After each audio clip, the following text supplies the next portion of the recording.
کے نام سے شروع جو بڑا مہربان اور نہایت رحم کرنے والا ہے۔ السلام علیکم ناظرین، آپ دیکھ رہے ہیں اسلامک ورلڈ اور میں ہوں سید ذیشان علی کاظمی۔ تمام تعریفیں اللہ کی ذات کے لیے، درود و سلام محمد و آل محمد علیہ السلام کے لیے۔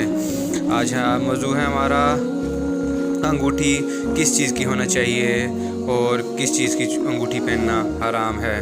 سنت میں ہے کہ انگوٹھی چاندی کی ہو، مردوں کے لیے سونے کی انگوٹھی پہننا حرام ہے۔ لوہے، فولاد اور پیتل کی انگوٹھی عورت اور مرد دونوں کے لیے مکروہ ہے۔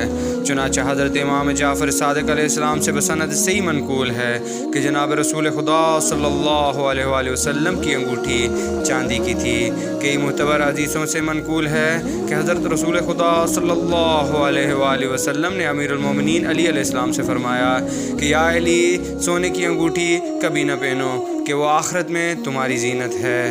حضرت امیر المومنین علی علیہ السلام سے منقول ہے کہ سوائے چاندی کے کسی اور چیز کی نہ پہنو، کیونکہ حضرت رسول خدا صلی اللہ علیہ وآلہ وسلم نے فرمایا کہ وہ ہاتھ پاک نہیں ہے جس میں لوہے کی انگوٹھی ہو۔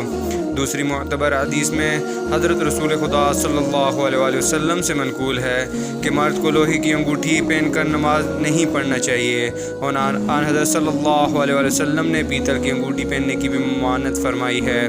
حضرت صادق آل محمد علیہ السلام سے منقول ہے کہ حضرت رسول خدا صلی اللہ علیہ وآلہ وسلم کی انگوٹھی چاندی کی تھی، اس پر نگینہ نہیں تھا، بلکہ بجائے اس کے یہ الفاظ کندہ تھے: محمد رسول اللہ صلی اللہ علیہ وآلہ وسلم۔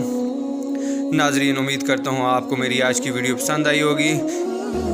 مزید اس طرح کی ویڈیو دیکھنے کے لیے میرے اس چینل کو لائک اور سبسکرائب